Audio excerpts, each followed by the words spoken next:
നിങ്ങൾ എന്താ അവിടെ വീറും കിളിച്ചോണ്ട് നിക്കണത്? നിങ്ങൾ തന്നെ പിന്നെ ആര്?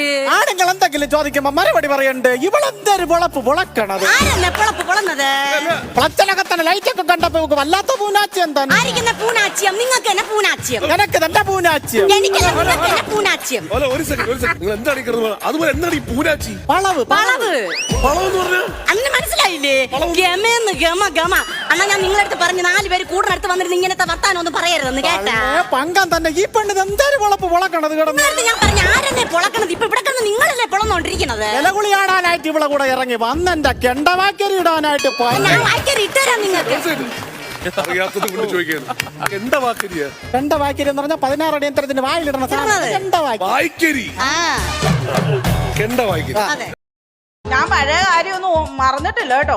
ആ സമയത്ത് ചേട്ടനാണെങ്കിൽ എന്നെ എവിടെല്ലാം കൊണ്ടുപോയിരുന്നു. പാർക്കിൽ കൊണ്ടുപോയിരുന്നു, ബീച്ചിൽ കൊണ്ടുപോയിരുന്നു, തിയേറ്ററിൽ കൊണ്ടുപോയിരുന്നു, നൂൺ ഷോ, മാറ്റിനി എന്ന് വേണ്ട എല്ലാ ഷോയും എന്നെ കാണിച്ചു തരുമായിരുന്നു.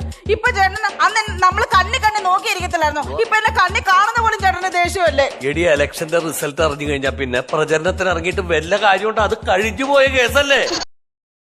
ഞാനേ സുരേഷിന്റെ അനിയല്ലേ മറ്റേ ഉണ്ണി. ഞാൻ പുല്ലും പറിച്ചിട്ട് വരുന്ന വഴിക്ക് ഉണ്ണീരെ പല്ല് ചേട്ടാ ഞാനൊരു കാര്യം പറഞ്ഞേക്കാം. അവന്റെ 2 പല്ലിങ്ങനെ മുന്നോട്ട് ചേട്ടാ പറയുന്ന കേക്ക്. 2 പല്ല് മുന്നിലോട്ട് തള്ളിയിരിക്കുന്നത് നിങ്ങളിങ്ങനെ കളിയാക്കി ചിരിക്കരുത്. നിങ്ങൾ കളിയാക്കി ചിരിച്ചു കഴിഞ്ഞാൽ നാളെ ഇതേ അവസ്ഥ നമുക്കും വരും. ഉറപ്പാണ്. ഉറപ്പാണ്. എനിക്ക് നാളെ മുകേഷ് അംബാനിയെ കളിയാക്കാം. അങ്ങനെ ആവട്ടെ ഞാൻ.